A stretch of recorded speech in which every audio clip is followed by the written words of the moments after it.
কদমতলী সেতু বরিশালের যোগাযোগে নতুন দিগন্ত।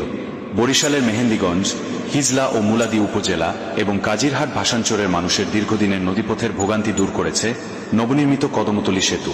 নয়াভাঙ্গানী নদীর ওপর নির্মিত এই সেতুটি এখন দক্ষিণাঞ্চলের মানুষের জন্য এক নতুন সম্ভাবনার দ্বার খুলে দিয়েছে। ভাষাঞ্চল ইউনিয়নের ৭,০০০ বিঘা এলাকায় অবস্থিত এই সেতুটি নির্মাণ করেছে তৎকালীন সরকার প্রকৌশল অধিদপ্তর এলজিডি, যার ব্যয় হয়েছে প্রায় ৩৭ কোটি টাকা।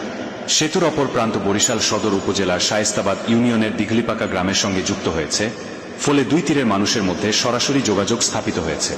২০১৮ সালের ১৬ আগস্ট নয়াভাঙ্গানী নদীর ওপর কদমতলী সেতুর নির্মাণ কাজ শুরু হয়। দীর্ঘ প্রতীক্ষার পর ২০২৩ সালের ১৪ নভেম্বর সেতুটি আনুষ্ঠানিকভাবে উদ্বোধন করা হয়।